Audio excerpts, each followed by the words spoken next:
we measure, Ian, the experience in three dimensions. One is that you're safe and secure.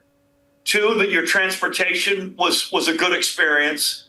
And three, most importantly, when you're in the stadium, you've got a great fan/stadium experience. And I guarantee on all three, we've been laser focused on all of them. We do have Phil Murphy joining us right here on Scoreline. Phil, it is so great to meet you. It is great to be with you guys. I just look at that bracket you had up there, and I'm going crazy with excitement. I've got to call you governor because that's just the way I feel right now, and you feel like you're the type of guy that can handle the situation. But let's get into it. Of course, the FIFA Club World Cup has been very active. The entertainment out there on the pitch has been awesome. The supporters have been absolutely fabulous. What's been your biggest takeaway of the competition so far? Just that. I mean, we had five first-round matches at Metlife. We averaged 35 to 40,000 fans at each. The spirit, you would have thought if you listened to the noise level, there were 400,000 fans. And by the way, we had from Brazil, Portugal, South Korea, Egypt, Germany, and then, of course, watched a lot of the matches on television.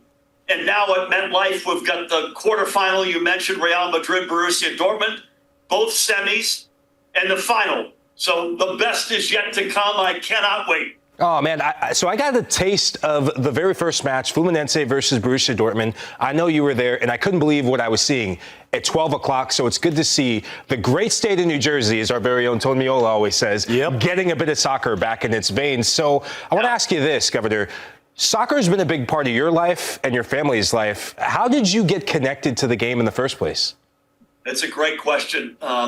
When I was a young kid, one of my best friend's parents came directly over from Scotland, and his dad was a Glasgow Rangers fan. And we used to listen to matches on Saturday mornings on the dad's transistor, and I got hooked.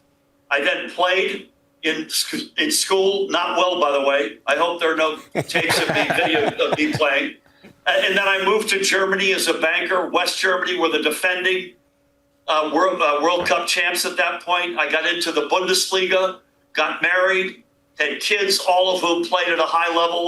One of our sons got a national championship, D3 in soccer. We own a chunk of Gotham FC, which is the women's New Jersey, New York team. I used to be on the U.S. Soccer Federation board. I just love the sport. I love everything about it. And we're incredibly honored to be playing a big role both in the Club Cup this year and in the World Cup next year, where New Jersey and New York City, our great partners, will be hosting the World Cup final. Well, I can certainly feel that passion coming from you, and I absolutely love it as well. It's so important to recognize how important New Jersey and, of course, the New York area has been for soccer, providing many talented players from that region, but also some terrific supporters who are packing our stadiums, including MetLife, with this competition. You mentioned it already. You've got one in the quarterfinal, both semi-finals, and the final to look forward to. What type of an experience are the fans getting when they come to MetLife? Yeah, I think we measure, Ian, the experience in three dimensions. One is that you're safe and secure. Two, that your transportation was a good experience. And three, most importantly, when you're in the stadium, you've got a great fan/stadium experience. And I guarantee on all three, we've been laser focused on all of them. We've been running a command center in Kearney, New Jersey. By the way, Kearney, New Jersey, the location of the first ever soccer match in the United States. We're running a command center to cross-regional, cross-department. And I mentioned 35 to 40,000 at the first round matches. We'll have 70 to 75,000 for each of the remaining four here. And folks will have a great, great experience. I know it.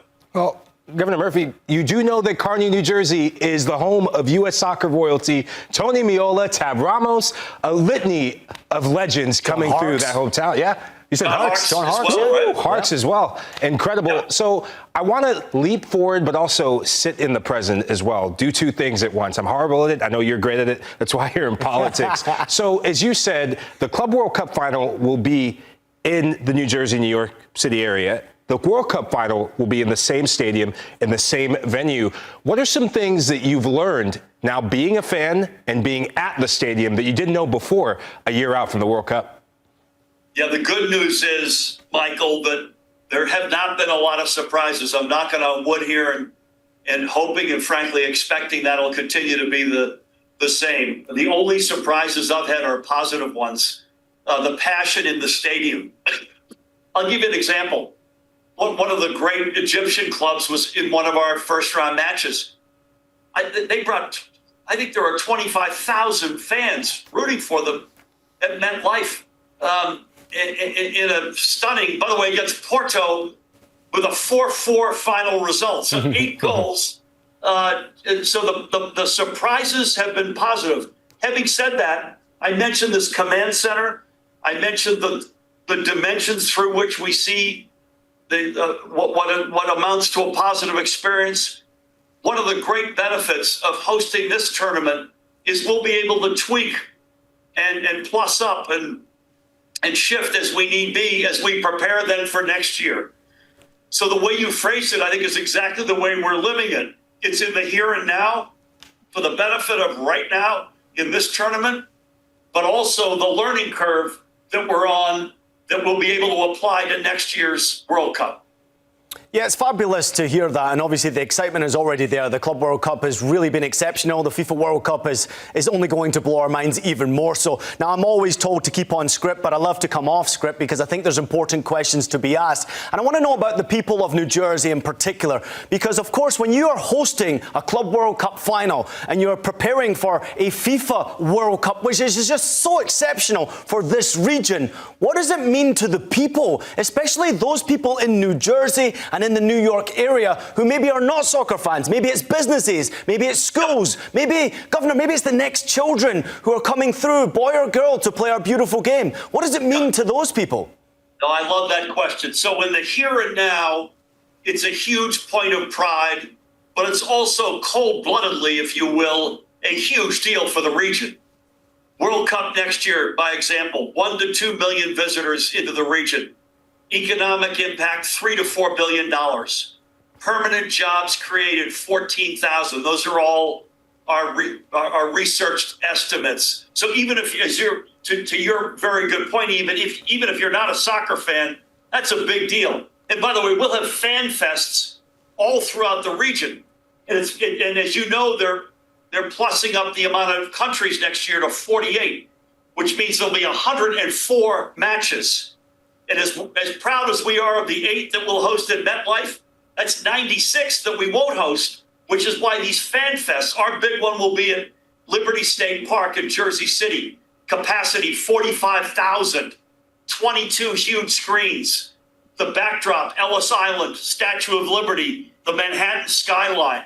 It'll be an experience unlike any other fan fest in anyone's history. And lastly, and I think most importantly, it's the legacy that these two tournaments will leave behind. As you rightfully asked, Ian, the little boy or girl who never thought about kicking the ball, the community that's been underserved, but all of a sudden has a pitch that they can use for their local rec teams. You know, the last time the U.S. hosted a World Cup in 1994, it birthed Major League Soccer. You know, what else will it birth this next time?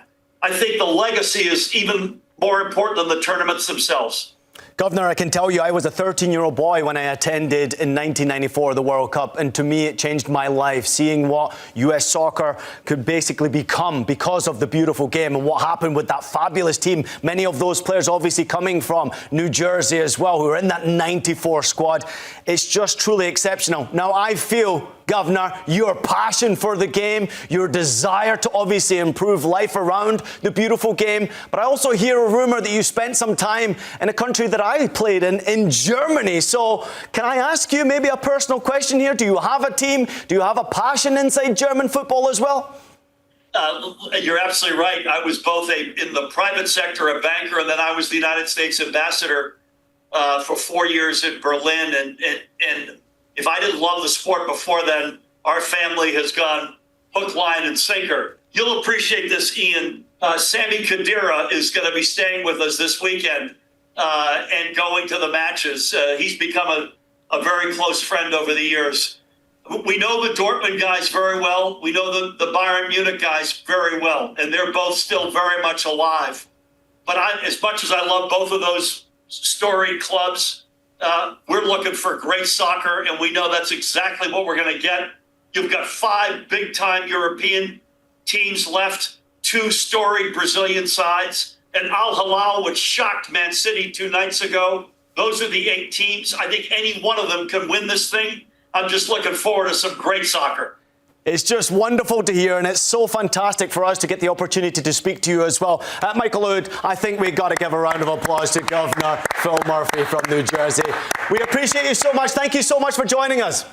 Thank you so much, guys, for having me. See you around.